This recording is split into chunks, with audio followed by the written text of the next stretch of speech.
Dear students, after watching this video, you will understand how to perform the static configuration on a router using Cisco Packet Tracer.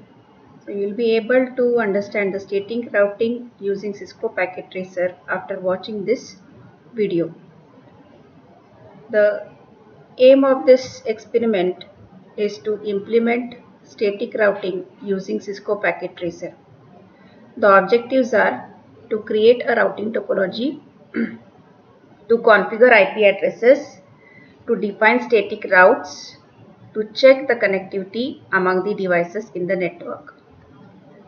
Once you configure the static routes on the router successfully, you will be able to check the connectivity among the devices. The devices will establish successful communication if the static routes are defined correctly. Let us consider this topology to configure the static routes. We are going to consider the topology shown over here in the Cisco Packet Tracer so as to configure the static routes. Now in this topology you can observe that there are two routers, this router 0 and router 1. There are three switches, this switch, first switch, this second switch and the third switch. And there are number of end devices here, PC0 to PC7. Now router 0 is connecting the LAN network to the WAN network. This router 0 is connecting this fast Ethernet interface to this serial interface, and router 1 is connecting this WAN network with the LAN network and another LAN network over here.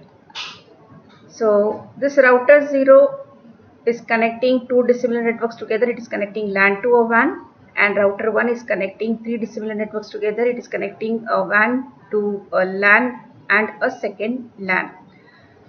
And we know that router is a hardware component which connects the dissimilar networks together. On router 0, the LAN network has 4 end devices, PC0, PC1, PC2 and PC3. On router 1, there are two LAN networks. The first LAN network is having the server. The second LAN network is having 4 end devices, PC4, PC5, PC6 and PC7. Now, as a router connects two dissimilar networks together, two or more dissimilar networks together, the networks should have different IP addresses. They should belong to different they should have the different IP address assignments belonging to different networks. Now, if we observe the LAN side of this router 0, then the IP address of this LAN network is 192.168.1.0. The WAN network IP address is 20.0.0.0. The first LAN network on router 1 is having IP address 172.16.0.0, and the second LAN network on router 1 is having the network address as 192.168.2.0. So the IP addresses mentioned over here belong to the network.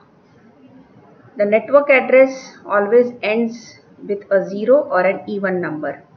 Now this particular IP address 192.168.1.0 cannot be assigned on any computer connected in this network because it is a network address.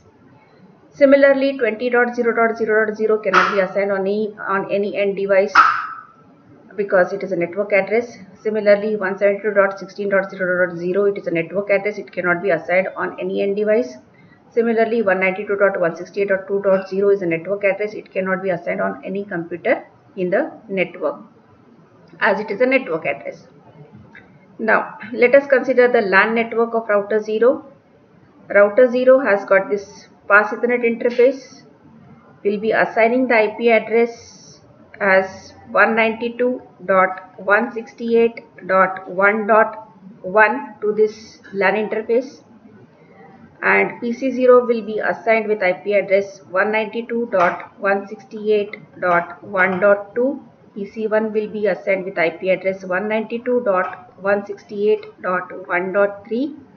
PC2 will be assigned the IP address 192.168.1.4. PC3 will be assigned with IP address 192.168.1.5. And now, after assigning these IP addresses, you need to specify the default mask for each of the IP addresses.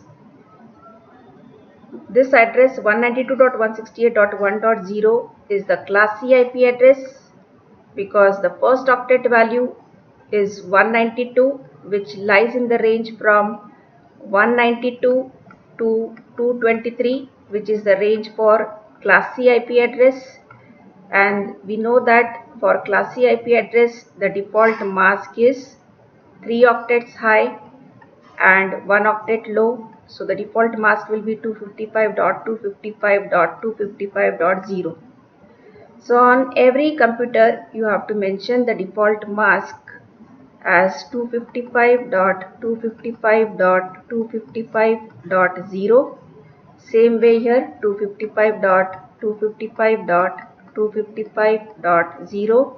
Same on the PC2 and on PC3. Now for all these computers PC0 to PC3, the gateway IP address will be the IP address of this Pass Ethernet interface, which is 192.168.1.1. So you need to mention the gateway IP address on each device here as 192.168.1.1. Similarly on PC1, the gateway IP address will be 192.168.1.1. Similarly on PC2, 192.168.1.1. Similarly on PC3, the gateway IP address will be 192.168.1.1. Fine. Now, after configuring these IP addresses, we need to configure the IP address on the serial interface of this router 0. The IP address on this serial interface of router 0 will be belonging to this 20. Network. So we'll be configuring the IP address here as 20.0.0.1. And now this router 0 is lying in two different networks, this 20. Network and the 192.168.1.0 network. On Fast Ethernet interface of this router, the IP address is 192.168.1.1, and on the serial interface, the IP address is 20.0.0.1.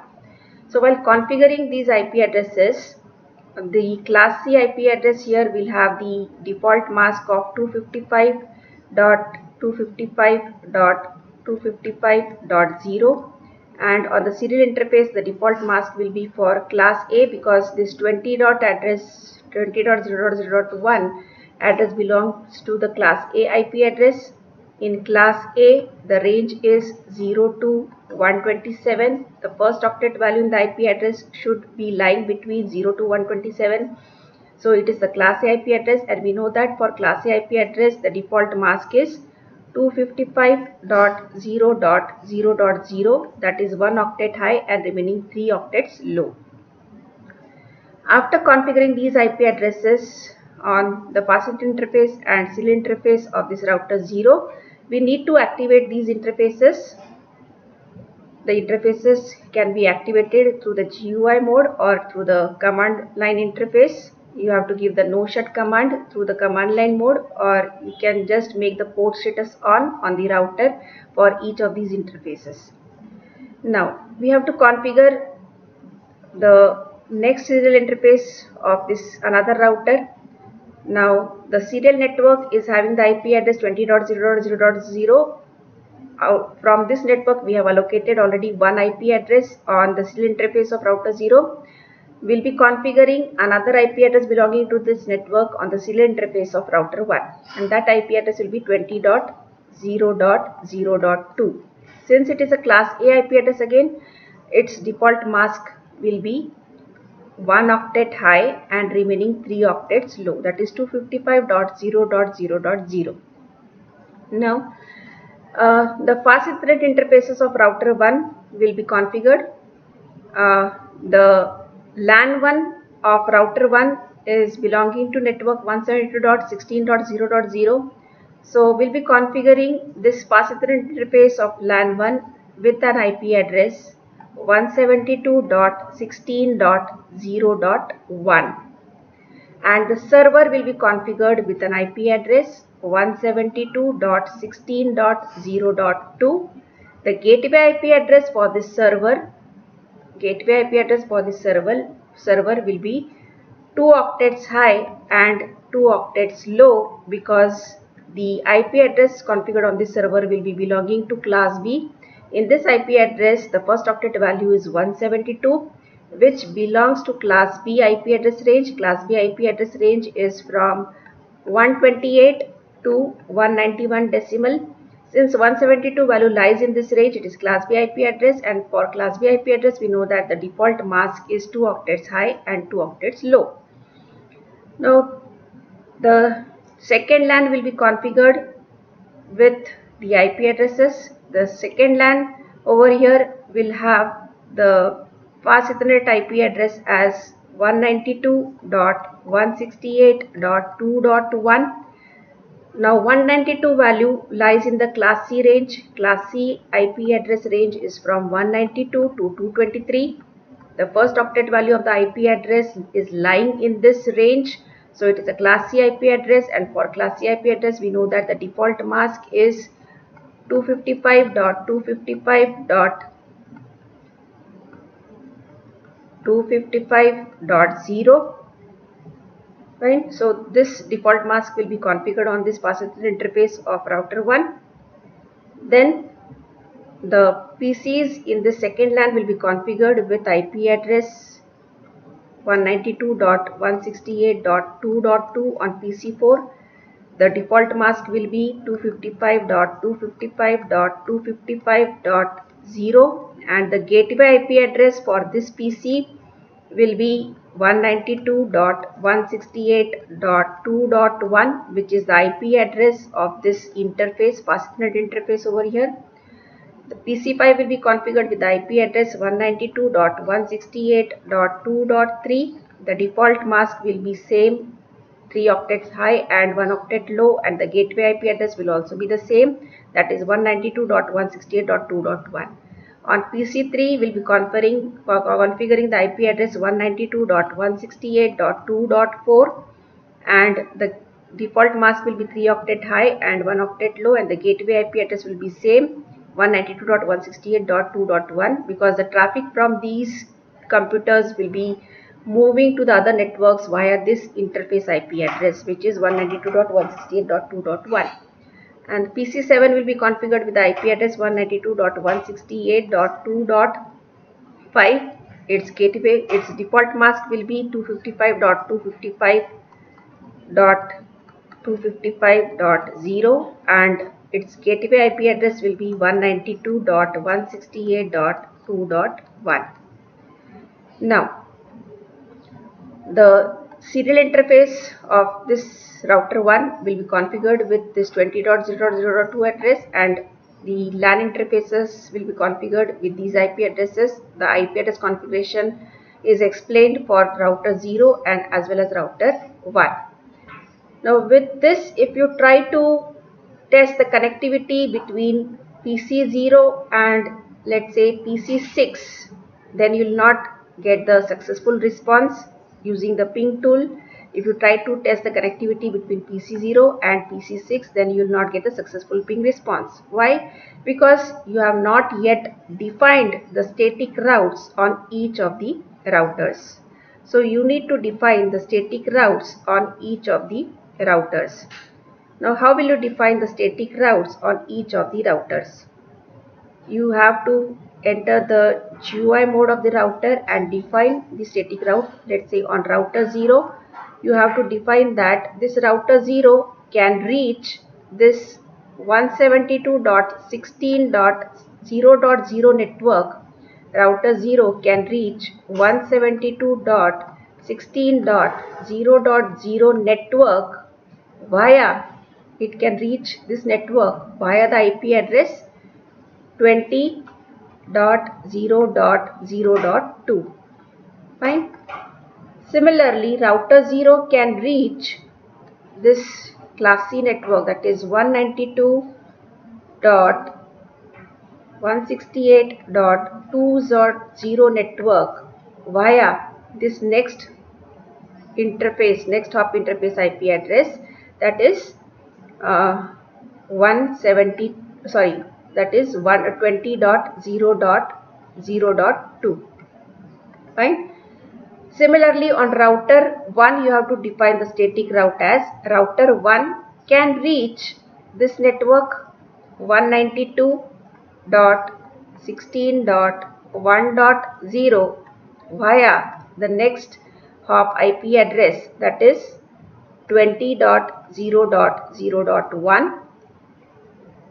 So router 1 can reach this faraway network via its next hop, that is 20.0.0.1. Whereas these two networks, this 172.16.0.0 and 192.16.2.0, these are the directly connected networks. The indirectly connected network can be reached by this router if the static route is defined on it. So once you perform this, once you configure the static routes perfectly on the routers, then you can successfully test the connectivity between the devices. Fine. Now let us move on to the Cisco Packet Tracer to perform the configuration of the static routes.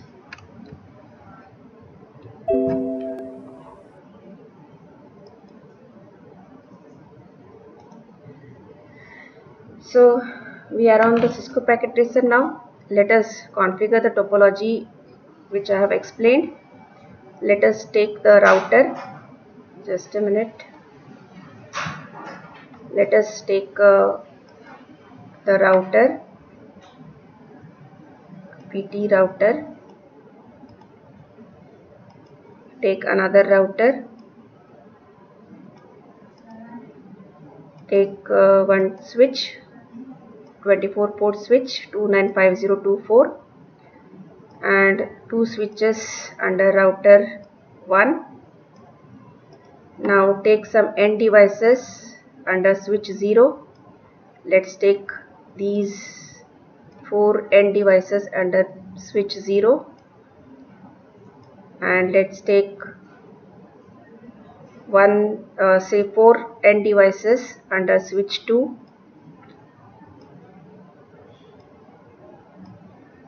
and let's take a server under switch 1.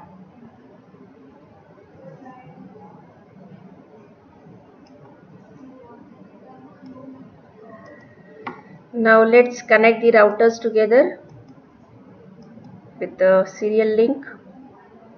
Now let's connect the router 0 to the LAN network. Let's connect the switches. Let's connect the switch to the PCs to form the LAN network.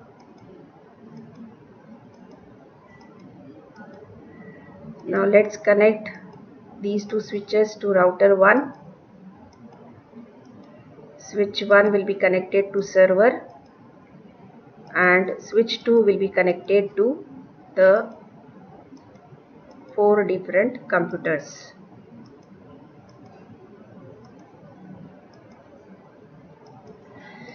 Now let's configure the IP addresses as discussed earlier.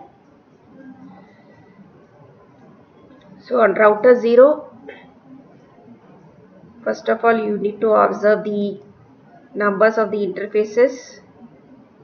If I bring the cursor on router 0, I can see number of interfaces available on router 0, the fast Ethernet interfaces and the serial interfaces. Now when I bring the cursor on this router 0 interface, I can see the number of that interface, fast Ethernet 0/0, and the serial interface number is 2/0. So we need to configure these interfaces on the router. So fast Ethernet 0/0 will be configured from here, from the GUI tab, config mode. we need to configure the IP address over here as 192.168.1.1 as discussed earlier. Its subnet mask will be 3 octet high and 1 octet low, and then we have to make the port status on to activate the interface. Now we have to move on to configure the serial interface 2/0. This should be configured with the IP address 20.0.0.1. Default mask will be 1 octet high and remaining 3 octets low, and port status should be made on. Now the two interfaces of these routers of router 0 are configured with IP address. Now let's configure PC0 to PC3 with the IP addresses. From the desktop menu, I click on the IP address configuration of PC0 and specify the IP address on PC0 as 192.168.1.2. Default mask will be 3 octet high and 1 octet low for classy IP address, and the default gateway we need to mention here as the IP address of the fast Ethernet interface, which is 192.168.1.1. Fine. Similarly, you can complete the configuration on the remaining PCs. Similarly, I'll configure the IP address on PC1. So on PC1, I'll configure the IP address 192.168.1.3. Its mask will be 3 octet high and 1 octet low, and default gateway will be 192.168.1.1, which is the IP address of the fast Ethernet interface of the router. Similarly, you can complete the configuration of remaining two PCs over here. Now let's move on to router 1 for its configuration. On router 1, there are number of interfaces again. You can see the number of interfaces over here: fast Ethernet 0/0, 1/0, serial interface 2/0 and 3/0, and so on. So we have to identify the number of the interface first before configuring the IP address. So serial interface of router 1 is 2/0. So we'll configure that interface first. So serial interface is 2/0. Its IP address should be 20.0.0.2. Its mask will be 1 octet high and remaining 3 octets low, and this should be activated by making the port status on. Now the fast Ethernet interface over here for LAN 1 is FA 0/0, and the fast Ethernet interface for LAN 2 is FA 1/0. So we'll configure the fast Ethernet interface 0/0 with the 172 address 172.16.0.1. Its mask will be 2 octet high and 2 octet low, for as it is the class B IP address. Its port status should be made on to activate the interface. Now on the fast Ethernet interface 1/0, we'll configure the IP address belonging to class C, that is 192.168.2.1, and its subnet mask should be 3 octets high and 1 octet low, and the port status should be made on to activate this fast Ethernet interface. Now that's it. These routers are configured with IP addresses. Now let's configure the IP address on this server. This server is belonging to 172.address 172.16.0.0 network. It is belonging to 172.16.0.0 network. So we'll configure the IP address on this server as 172.16.0.1. Sorry, 0.1 is already configured on that interface. So we'll configure the IP address here as the 172.16.0.2. Its mask will be 2 octet high and 2 octet low, as it is the class B IP address, and the default gateway should be 172.16.0.1, which is the IP address of this fast Ethernet interface. So that fast Ethernet interface becomes the gateway for server 0. Now let's configure the IP address on PC6 and PC7. PC6 and PC7 are belonging to the network 192.168.2.0. So let's configure the IP address on PC6 as 192.168.2.6. Its mask will be 3 octet high and 1 octet low, as it is the class C IP address, and the default gateway for this PC6 will be the Pass Ethernet interface of router 1, which is having IP address 192.168.2.1. Similarly, we can configure the IP address on this PC7. On PC7, I'll configure the IP address 192.168.2.7. Default mask will be 3 octet high and 1 octet low for class C, and the default gateway will be the IP address of this Pass Ethernet interface over here, which is the 192.168.2.1. That's it.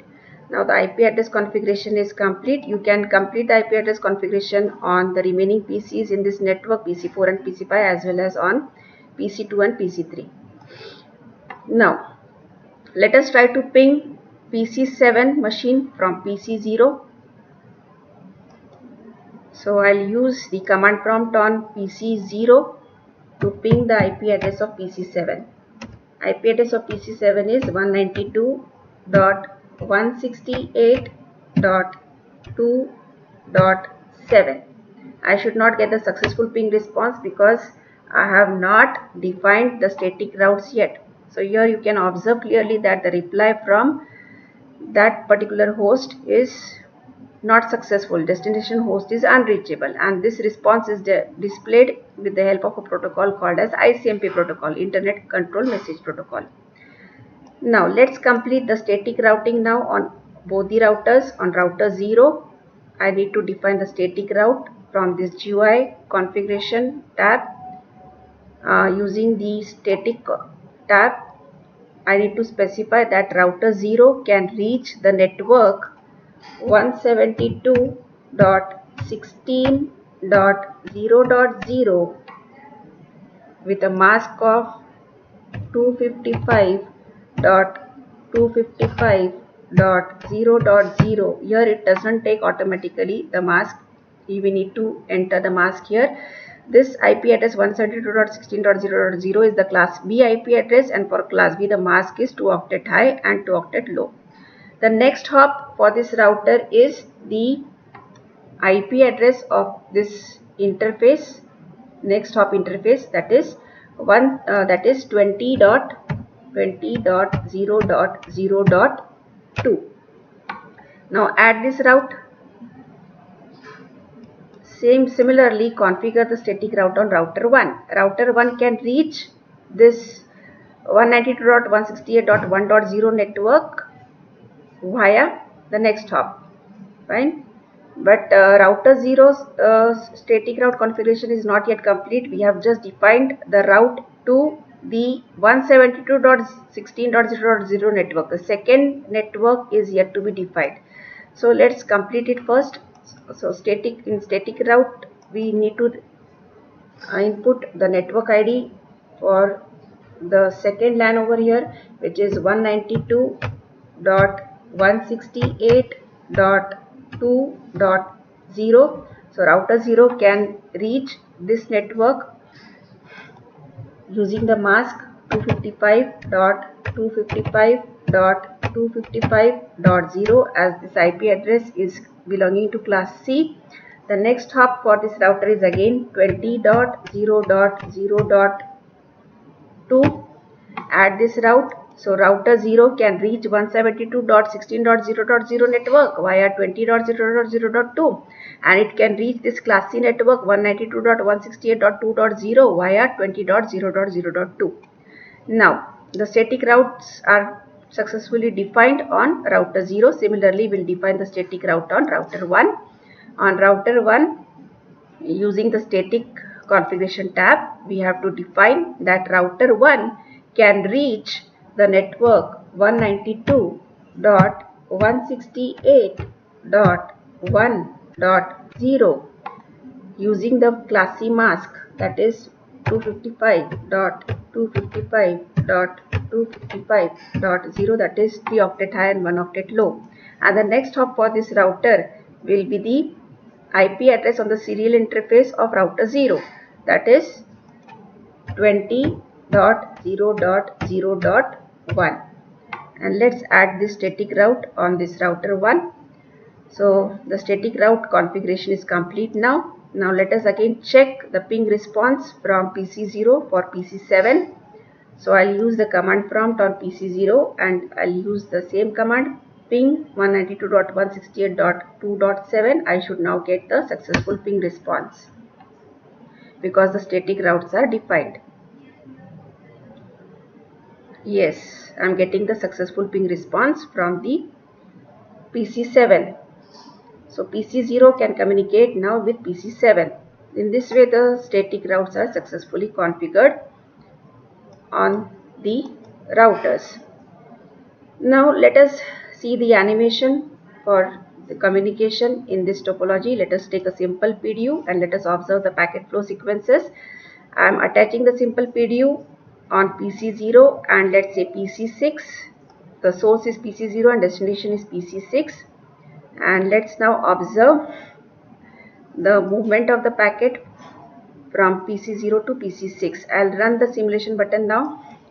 From PC0, the packet is received at switch 0. From switch 0, the packet is moving towards router 0. From router 0, it is forwarded to router 1, and from router 1, it is forwarded to switch 2, and from switch 2, it is forwarded to PC6. And now here in the right hand down corner, you can see that the communication is still in progress because PC6 has now generated acknowledgement, and acknowledgement should be passed on to the receiving node, that is PC0.